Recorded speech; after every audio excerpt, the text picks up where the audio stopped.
이한규TV 시청자 여러분, 안녕하십니까? 가을이 깊어가고 있습니다. 오늘은 우리 하나님의 놀랍고 엄청나고 영원한 사랑에 대해서 여러분들에게 말씀을 좀 드리려고 합니다. 여러분, 우리가 신약 성경을 읽어보면 성경책 제목에 서자가 많이 붙어 있죠. 로마서, 고린도 전후서, 에베소서, 빌립보서, 골로새서, 갈라디아서, 이 서자가 많이 붙어 있는데, 에베소서나 빌립보서, 골로새서를 보면 1장 1절이나 앞부분에 편지하노니 이런 표현들이 많이 나옵니다. 성경은 구약과 신약, 하나님의 약속으로 된 책이기도 하지만 또 어떤 면으로 성경은 하나님이 우리에게 보내신 편지라고 말할 수도 있습니다. 제가 학창시절에 우리나라의 유명한 두 시인이 20년간 주고받은 5천여 통의 러브레터에 대한 이야기를 읽은 적이 있습니다. 우리나라 최고의 시인들이 주고받은 아주 애틋하고 그 절절한 사랑의 편지라서 저도 학창시절에 열심히 읽어본 기억이 있는데, 그 두 시인은 다른 사람이 아니라 바로 청마 유치환 선생과 이영도 여사였습니다. 이영도 여사의 오빠가 이호우라는 시인이었는데, 제가 중학교 다닐 때 그 이호우 시인의 개화라는 시조가 저희들 교과서에 실려 있었습니다. 청마 유치환과 이영도 여사가 처음 만날 당시에 유치환 선생은 38살의 기혼자로 통영여중 국어교사였고, 이영도 여사는 30세로 같은 학교의 가사교사였습니다. 이영도 여사의 아후는 정향 혹은 정운이었습니다. 이영도 여사는 19살에 결혼을 해가지고 31살에 남편을 병으로 잃고 혼자 되어서 딸 하나를 키우며 오직 시를 쓰는 일에 몰두하고 있었습니다. 학교에서 교편을 잡고 있던 이영도 여사는 시인이고 또 아주 외모도 빼어난 미인이어서 많은 남성들의 선망의 대상이었습니다. 이영도 여사는 당시 통영으로 시집온 그녀의 언니 집에 머물고 있었습니다.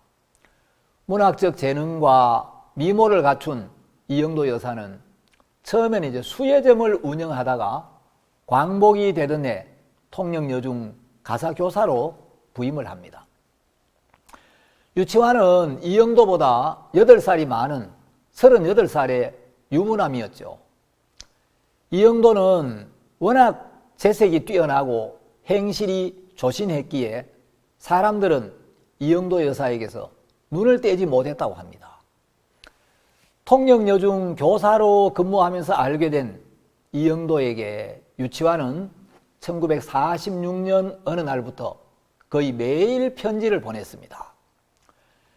유교적 가풍의 전통적 규범을 깨뜨릴 수 없는 이영도 여사였기에 마음의 빗장을 굳게 걸고 청마의 사랑이 들었을 틈을 주질 않았습니다. 그러나 그러기를 3년 날마다 배달되는 편지와 청마의 사랑을 담은 시편들에 대해서 마침내 빙산처럼 까딱한 정운 이영도 여사의 마음도 녹아내리기 시작했습니다.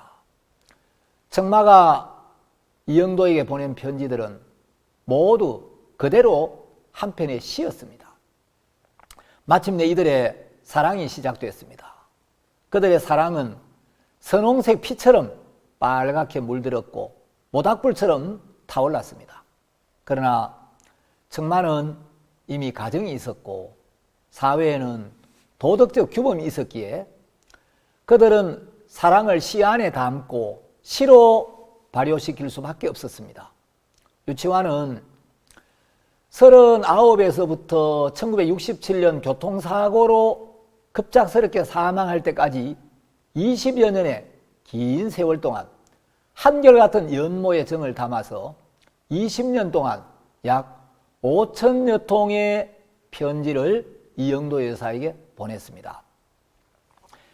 유치환 선생이 이영도 여사에게 보낸 편지들의 일부는 이런 내용들이 있습니다.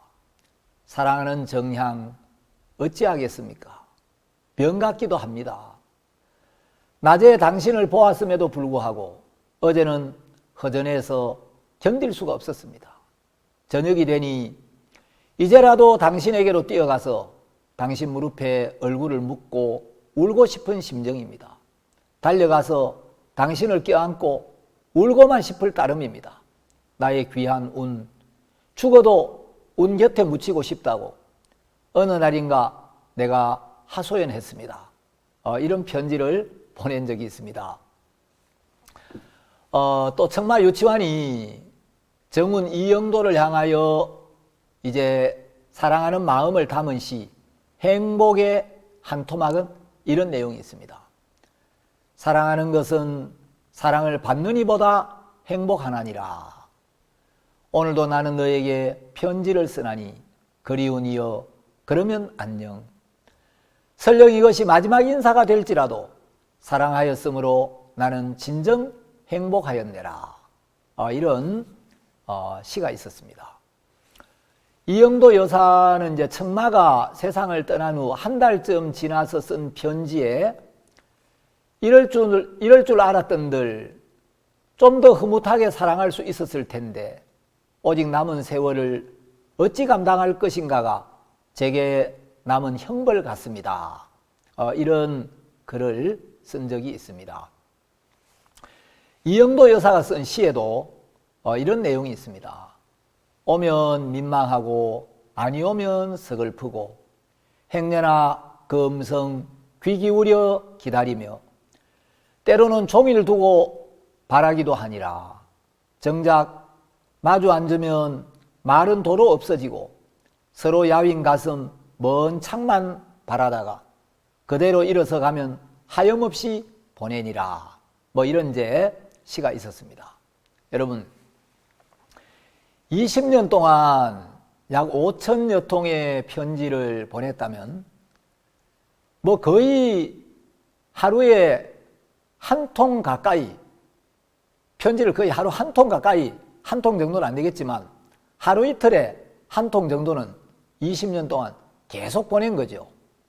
근데 그 청마 유치환과 이영도 여사가 주고받은 사랑의 편지보다 더 뜨겁고 오랫동안 편지를 보내신 분이 있습니다. 무려 1500년에 걸쳐 쓴 아주 뜨겁고 간절한 편지가 성경입니다. 하나님이 우리를 너무 사랑하셔서 편지를 보내시고 직접 세상에 우리를 만나러 오신 그 사연이 자세하게 기록된 말씀이 바로 성경이죠. 제가 이런 이야기를 한번 읽은 적이 있습니다. 한 고아원에 민석이와 민영이라는 오누이가 함께 있었습니다. 아주 잘생긴 오빠와 아주 예쁜 여동생이었습니다. 근데 그 아이들의 눈에는 항상 슬픔이 고여 있었고 그 예쁜 얼굴에는 늘 그늘이 드리워져 있었습니다. 이 아이들이 고아원에 들어온 사연은 이러했습니다. 어느 해 초겨울이었습니다. 고아원 문 앞에서 어린아이들의 울음소리가 들렸습니다. 아이들 너무너무 사랑하는 원장님이 밖으로 나가보니까 담버롯에 쌓인 사내아이와 포대기에 쌓인 여자아이가 고아원 문 앞에서 울고 있었습니다. 그 아이들을 안고 들어와서 포대기를 보니까 그 포대기 안에 아주 서툰 글씨로 민석이와 민영이라는 두 아이의 이름이 적혀 있고 머지않아 아이들을 꼭 데리러 가겠으니 잠시만 맡아달라는 쪽지 하나가 들어있었습니다. 아이들은 엄마 아빠를 부르며 울었습니다. 매일 대문 앞을 서성이며 해질 여기면 눈물을 흘리곤 하는 아이들을 보며 원장님도 아이들이 너무 불쌍해서 수많은 날들을 같이 울기도 했습니다. 그런데 아이들이 이제 제법 자랐을 때 어느 날 이 아이들의 아버지라는 분이 원장님을 찾아왔습니다. 근데 그분은 불구였습니다. 그럼 너무나도 아이들이 보고 싶어서 찾아왔노라고, 내가 사정이 있어서 진작 찾아오지 못하고 이 아이들을 원장님에게 맡겨서 너무 죄송하다고 아이들을 한번 만나고 싶다고 했습니다. 아이들은 그렇게도 애타게 기다렸던 아빠가 찾아오셨다는 말을 듣고 너무 기쁘기도 했지만, 아빠가 왜 이렇게 늦게 찾아오셨느냐고, 아빠를 만나면 아빠에 대해서 막 원망스러웠던 이야기도 해야지. 그래서 아이들은 예쁜 옷으로 갈아입고 아빠가 기다리고 있는 원장실로 갔습니다. 문을 열고 원장실을 들어선 순간 아빠의 얼굴을 본 아이들은 놀라서 기절할 뻔했습니다.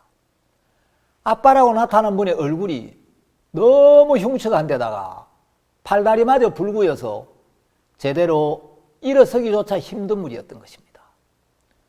아버지는 두 아이들을 향하여 팔을 벌렸습니다. 얘들아, 아빠다. 아버지의 눈에서는 눈물이 주르르 흘러내리고 있었습니다. 그런데 두 어누이는 어쩔 줄을 몰라 서 있다가 귓속말을 주고받더니 그들을 찾아온 아빠를 향해 등을 돌리고 나가버리고 말았습니다. 두 어누이는 생각을 했습니다. 다시는 아빠를 생각하지 말자. 우리를 낳아서 고아원에 내다버린 아버지가 이제 와서 뭐 때문에 저 멀골로 우리를 찾아왔단 말인가. 부모 노릇 제대로 한 적도 없는 무정한 아버지, 자식을 내다버리고는 한 번도 찾아오지 않았던 아버지가 무슨 염치로 우리를 찾아온 거야. 이제 우리가 다 자랐으니까 우리한테 기대로 온 것이겠지.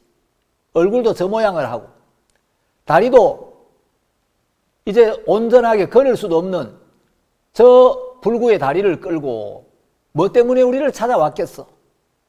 아이들은 아버지를 향해서 마음을 닫았습니다. 아버지는 아이들 마음이 충분히 이해가 갔습니다.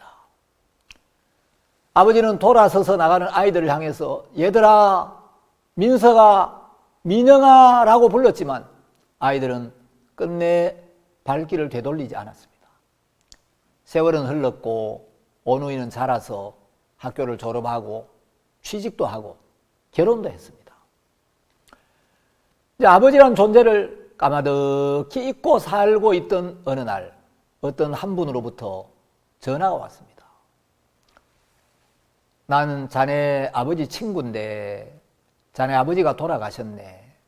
그래도 자식인데 아버지 장례는 치러주어야 하지 않겠는가 하고 이야기를 했습니다. 철없을 때 너무 놀라서 그 흉측한 모습으로 나타났던 사람이 우리 아버지라면 차라리 없는 것이 낫다고 생각을 했는데 그 아버지가 돌아가셨다는 말을 들으니 마음이 착잡해졌습니다. 아버지가 어떻게 사셨는지 모르지만 원망스럽기도 하고 섭섭하기도 하고 불쌍하기도 하고 안타깝기도 하고, 그래도 아버지는 아버지인데 그때 아버지와 이야기라도 한번 나눌 걸, 그게 아버지와 첫 만남이자 영원히 마지막이 되어버렸구나 후회도 됐습니다. 두 어누이는 서로 의논을 하고 그래도 아버지인데 장례는 치러드리기로 했습니다. 아버지도 아버지 노릇한 것 없지만 생각해보니 자신들도 자신 노릇한 것도 없었습니다. 미안하기도 하고 이제 아버지가 돌아가신 후에 무슨 면목으로 가겠느냐 그런 가책도 되었지만 그래도 자식인데 아버지 마지막 가시는 길에 가기는 가봐야 하지 않겠나, 장례는 치러드려야 하지 않겠나 해서 아버지가 사시던 집을 찾아갔습니다. 아주 초라한 집이었습니다. 그 집에 들어서니 전화를 주셨던 아버지의 동네 친구라는 분이 아버지 시신을 지키고 계시면서 이제 이 오누이를 맞이했습니다. 저희들이 고인의 아들과 딸입니다 하고 인사를 드렸습니다. 그 노인은 이분이 자네들의 아버지네. 세상에 자네들 아버지같이 자식을 사랑한 사람은 없을 거야. 자네들은 아버지를 몰라 하는 말씀을 하셨습니다. 불효자식 취급하는 노인의 훈계를 듣는 것 같아서 예 어르신 아버지 장례는 저희들이 알아서 할 테니 그렇게 알아주십시오 라고 하니까 노인은 그 자리를 피하셨습니다. 아버지가 살았다는 집안을 한번 쭉 둘러보니까 세상에 이것이 어떻게 사람이 살았던 집이란 말인가. 이런 집에서 아무 돌봐줄 사람 하나 없이 쓸쓸하게 살다가 세상을 떠난 아버지를 생각하니 눈물이 울컥 솟았습니다. 오누이는 아버지의 유품을 모두 꺼내서 하나씩 마당에 쌓아서 불태우기 시작했습니다. 옷이며 이불이며 몇 권 안 되는 책이며. 근데 그 유품들 속에 비망록이라고 적힌 노트가 한 권 있었습니다. 그냥 불 속에 던져 넣을까 하다가 왠지 비망록을 한번 펼쳐보고 싶었습니다. 근데 그 안에는 아버지가 적은 글이 있었습니다. 세상에서 제일 사랑하는 아들 민서가, 그리고 세상에서 제일 예쁜 나의 딸 민영아, 미안하다. 평생 너희들에게 집만 되다가 이렇게 떠나는구나. 얘들아, 이것만은 믿어다오. 민서가 네가 막 걸음마를 배울 때였고 민영이 네가 100일이 갓 지났을 때쯤이었단다. 너희 엄마는 민영이 너를 낳고 산후가 좋지 않아 알아 누워 있었고 나는 네 엄마의 약을 구하러 먼 도시까지 갔다가 밤 늦게서야 집에 도착했단다. 근데 집에 오니 온 집이 불길에 휩싸여 있었단다. 일어날 힘조차 없던 네 엄마는 불길에 휩싸인 집에서 우리 아이들을 살려달라고 외치고 있었고 난 너희들부터 안고 밖으로 나와 가까스로 너희들을 구해냈단다. 온 집은 화염에 휩싸였고 마침내 집이 무너져 버리고 말았단다. 그날 그 불 때문에 너희 엄마를 잃고 말았지. 아버지는 그때 전신의 화상을 입고 불구가 되고 말았단다. 화상이 깊어 생각처럼 몸이 빨리 회복되지 않았단다. 너희들을 과원 원장님에게 맡기고 화상만 회복되면 빨리 너희들을 데려와야지 하고 생각을 했는데 화상이 회복되지 않아서 그 몸으로 도저히 너희들을 키울 수가 없어서 고아원에 너희들을 맡길 수밖에 없었단다. 조금만 건강이 회복되면 빨리 민석이, 민영이를 데려와야지 하고 마음을 먹었지만 그것도 마음 같지 않아서 오늘에 이르렀구나. 너무 어릴 때 너희들을 찾아가면 아빠의 흉측한 얼굴을 보고 너희들이 충격을 받을 것 같아서 너희들이 조금 자라면 찾아가리라 생각을 하고 그날 너희들을 찾아갔던 것이었단다. 너희들 하도 보고 싶어서 얼굴만이라도 한번 보고픈 마음에 너희들을 찾아갔건만 너희들 마음에 상처만 남기고 떠나온 것이 천추의 한이 되고 말았구나. 얘들아, 이 애비가 너희 위해서 푼푼히 모아둔 통장이 서랍에 들어있다. 한 푼, 두 푼. 많은 돈 아니지만 그 몇 푼 안 되는 돈을 너희들을 위해 통장에 넣을 때마다 이 아버지 마음에는 행복한 마음이 가득 차 있었단다. 내 아들 민서가 난 정말 너를 사랑했다. 내 딸 민영아, 너도 정말 사랑했다. 부디 행복하게 살아다오. 아버지는 그것으로 만족한다. 얘들아, 마지막으로 한 가지 부탁이 있다. 내가 죽거든 제발 화장만은 시키지 말아다오. 그날 네 엄마를 불 속에서 잃은 후로 나는 밤이면 밤마다 불에 시달리는 악몽을 꾸어왔단다. 나는 불이 너무 싫다. 그러니 제발. 이런 아버지의 편지가 있는 거예요. 두 남매는 아버지 편지를 읽으면서 하염없이 흘러내리는 눈물을 주체할 수가 없었습니다. 그리고 그 다음 비망록 다음 페이지에는 이런 글이 있었습니다.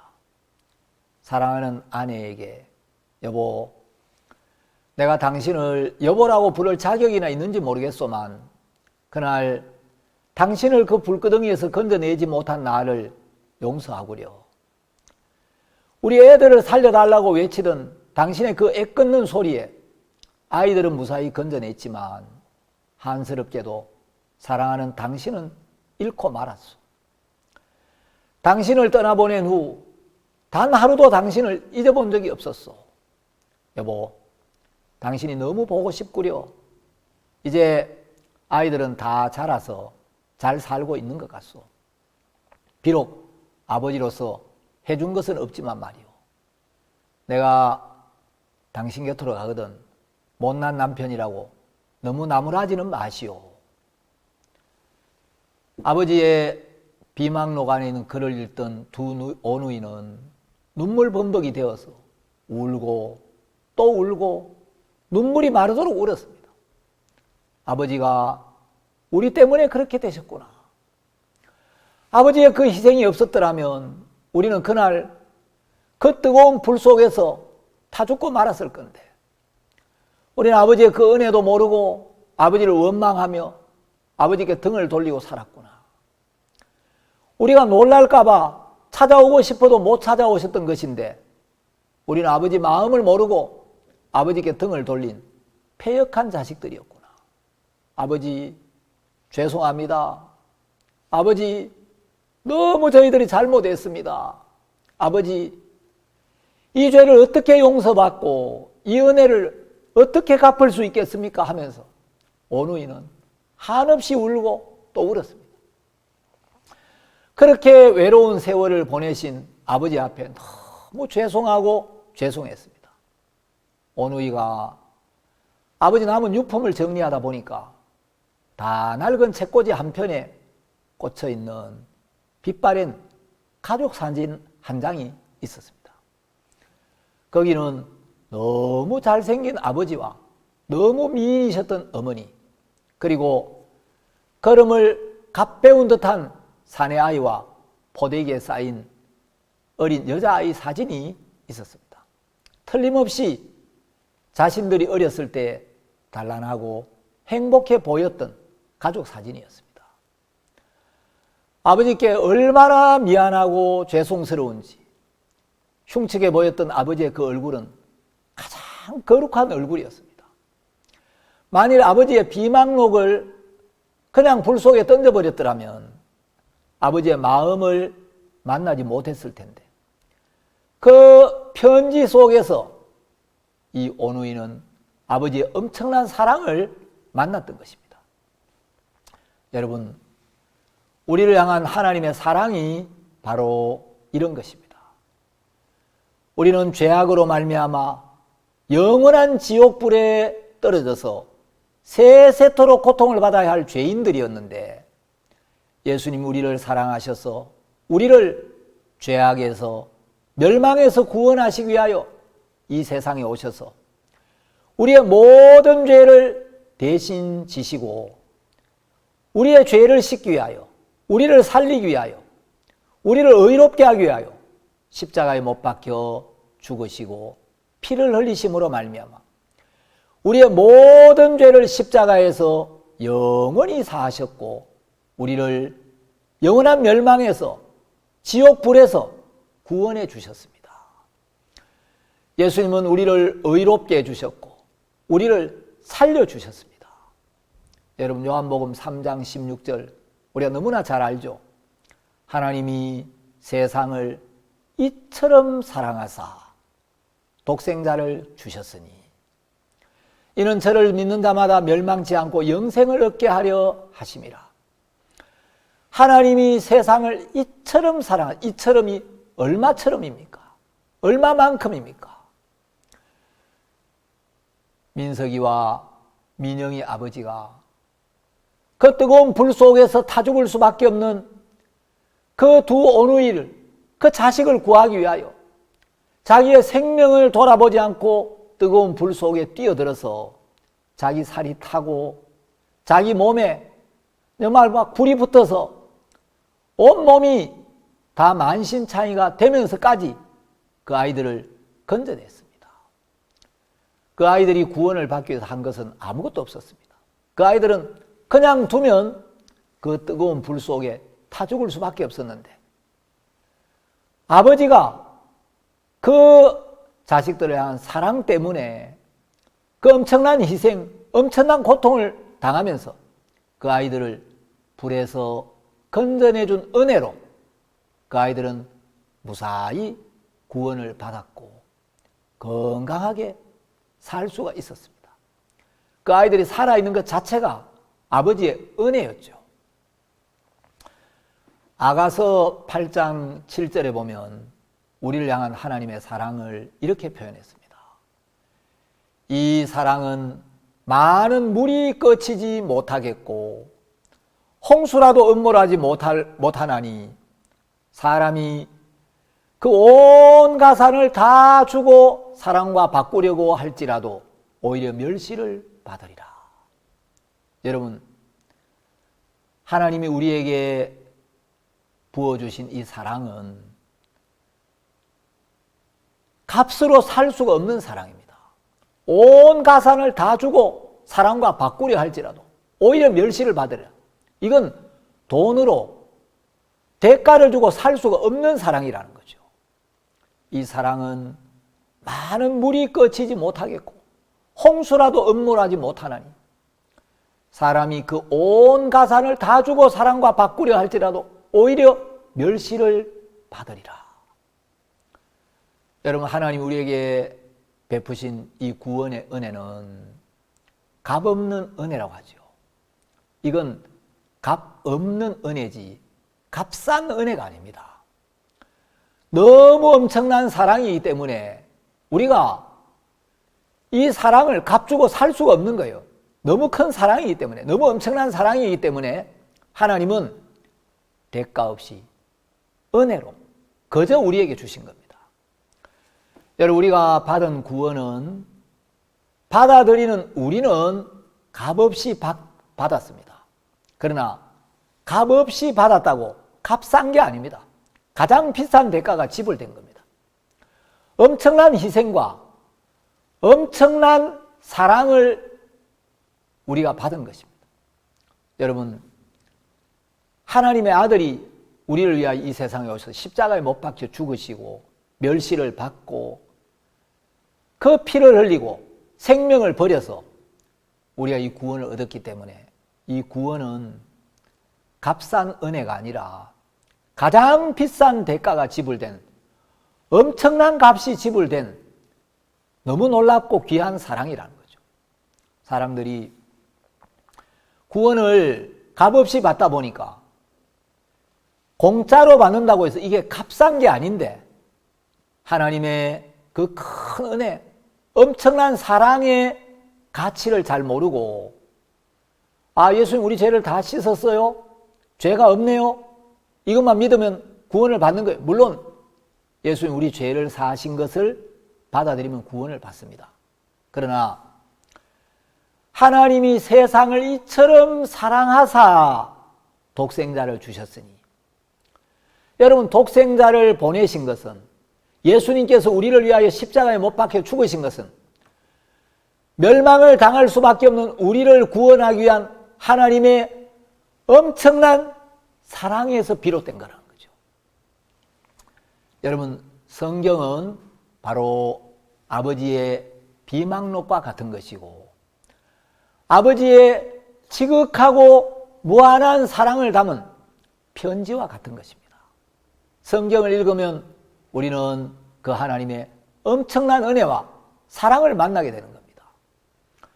찬송가 404장은 미국의 침례교 목사였던 프레드릭 레만이라는 분이 11세기 히브리인이 지은 시를 고쳐서 지은 찬송인데 여러분 다 잘 아실 겁니다.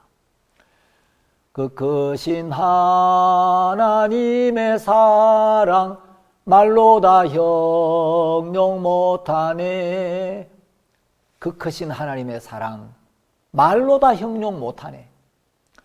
여러분 민석이와 민영이를 구원하기 위하여 그 뜨거운 불 속에 뛰어들어서 그 두 아들과 딸을 건져낸 아버지의 희생, 아버지의 은혜, 아버지의 사랑 어떻게 말로 다 형용할 수가 있겠습니까? 정말 하나님의 사랑을 맛보면 이 찬송가 가사가 너무 아멘이 되는 겁니다. 원 가사는 하나님의 크신 능력은 말로 다 할 수 없네.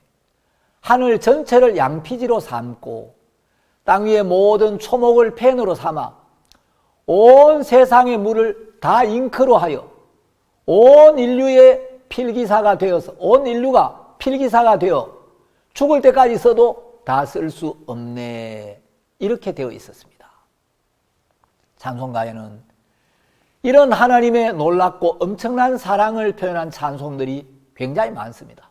찬송가 241장에도 보면 주 예수 날 사랑하시오니 내가 또 예수를 사랑하네. 날 구해 주시려 내려오사 십자가 위에서 죽으셨네. 주 나를 사랑하시오니 즐겁고도 즐겁도다. 주 나를 사랑하시오니 나는 참 기쁘다. 주 예수 날 사랑하시오니 내가 또 예수를 사랑하네. 날 구해 주시려 내려오사 십자가 위에서 죽으셨네. 이 하나님의 사랑을 받아들이고 이 사랑을 전하면서 여러분을 통해 많은 분들이 또 이 사랑과 은혜에 감격하고 감사해하고 그 주님을 위해 고난도 받으면서 천하보다 귀한 영혼을 구원하는 일에 참여할 때 하나님께서 여러분에게 말할 수 없는 은혜와 귀한 간증을 주실 줄 믿습니다. 공감하시는 분들은 구독 신청도 해주시고 또 많은 분들에게 이항규TV 영상을 전달해 주셔서 여러분 주위에 있는 많은 분들이 이 귀한 하나님의 사랑을 맛보고 은혜를 깨닫고 구원을 받아서 우리와 예수 안에서 영원한 가족이 되고 형제 자매가 되어서 복음을 섬기는 귀한 일에 참여하게 되기를 바랍니다. 감사합니다. 다음 시간에 뵙겠습니다.